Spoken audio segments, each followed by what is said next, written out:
Breaking news today, ladies and gentlemen, there's been an attack on a church. BBC don't tell you who it was in the headline, but we all know in this day and age, there's all of these white supremacists going around, and all the politicians have told us that they are definitely the biggest problem we have to worry about. Yeah?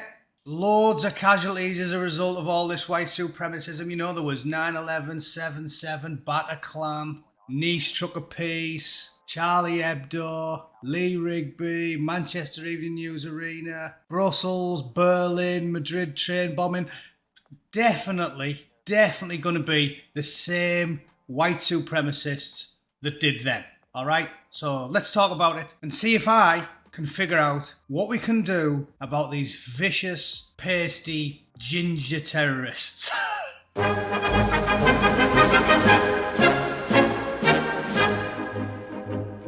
Okay, weird. The BBC didn't mention anything in the headline, so I had to guess. Turns out I was wrong. Yeah, weird. Weird that. So who did do it? 2 gunmen attacked a Catholic church in Istanbul, turning morning mass into a scene of terror. The shooting happened in the Church of Santa Maria during Sunday Mass at about 11:40 local time. Turkey's Interior Minister condemned the vile attack and said an investigation has been launched. Police are still searching for the suspects. But why though?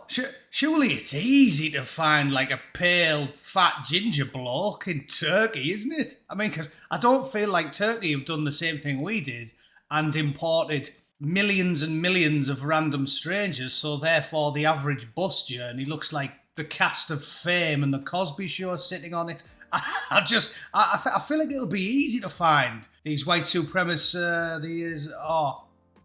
Hang on. Oh, look at that, I was wrong. Doesn't happen very often, that, does it? In a post on Telegram, the group said 2 of its fighters carried out the attack and then fled to safety. Yeah, fled to safety, Yorkshire. That's where they've gone. Yeah, it's safe there. They're currently on the rat ride at Lightwater Valley. And they're having a whale of a time in the caravan park at Flamingo Land. The church sits just behind high walls, close to a small fish market. By the box shit. See, this is another thing the BBC do. When a group that have done something wrong is a group that the BBC basically tacitly endorses or supports, because they must do, because they never criticise them. And Obama and Cameron and Johnson, they don't even like saying the I or the M word. You know what I'm talking about, right? New viewers. It starts with is and it ends in a Lamech, yeah? And the M word is a Mike, Uniform, Sierra, Lim, yeah? If you say either of those words, I mean, it's fair YouTube don't let you say it either, because if David Cameron and Boris Johnson and Barack Obama and Joe Biden aren't going to say it, I suppose it's fair that I can't say it as well, right? And you, I mean, we're just oiks. We're not wonderfully talented visionary geniuses like the world leaders who are thick enough to think that when you tell everyone they shouldn't live by the sea because the sea levels are rising, go and spend like $20 million on a mansion right next to the beach. You know, so they're cleverer than us. So we should listen to them. Inside the church, look, still talking about the church. Don't want to talk about the groups involved. Let's talk about architecture. When I read about Lee Rigby, the BBC spent more time talking about the Georgian housing than they did about the fact that a bloke had just had his nut lopped off outside Pound Stretcher. They always do this. Little bit of subterfuge. If James O'Brien or Owen Jones are listening, that means deceit. Just so you know.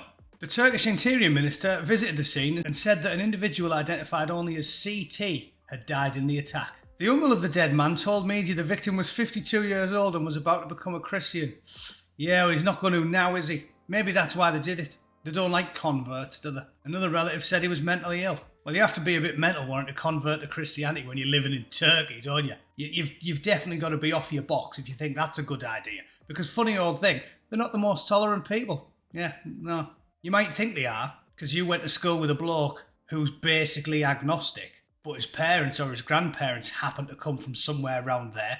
But if you're an actual adherent of the religion of many, many pieces, generally, I mean, peace and love and happiness are just not 3 words that spring to mind when I'm thinking about them. In a post on X, the mayor of Istanbul said, "We will never allow those who try to disrupt our unity by attacking places of faith in our city." You did allow it though. You always allow it. Am I missing the trick here? Every time there's a mass terror attack and they kill loads of people, everyone says, "We'll never allow." You did allow it. They blew up the train in Madrid, and a day later they're all saying, oh, we'll never allow terrorists to disrupt our way of life and our mass transport systems. You just did, mate. There's 4 carriages in the river. You've already allowed it. That's like George Bush going on telly after 9/11 and saying, we will never allow terrorists to knock buildings down. What do you think they've just done? They've been dividing us for 25 years, and you've done the square root of jack shit about it. Christ on a bike. And obviously it's the BBC, so they finish with attacks like this are very, very rare. The local mayor said everybody loves each other, harmony, peace, joy.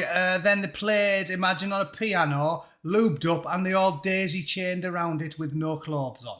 Yeah, brilliant. So, nice one. There's the news for today. Nothing happened, nothing to see here. You know whose fault it was? It was the angry Bootneck's fault. There, let me just clear that up for you. It was me. Sat on my fat, hairy arse, 10,000 miles away. Just blame me. It was my fault. All right?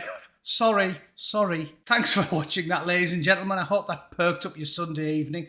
Yeah, let me know what you think in the comments. Brilliant, that. Love to see everything is so peaceful and harmonious in Turkey. Aren't we lucky to live alongside people who think there's a man in the sky who approves of rushing through the desert with a hissing backpack on, singing a short verse and then scattering yourself across the battlefield. Yeah, we're really lucky to hang around such harmonious people.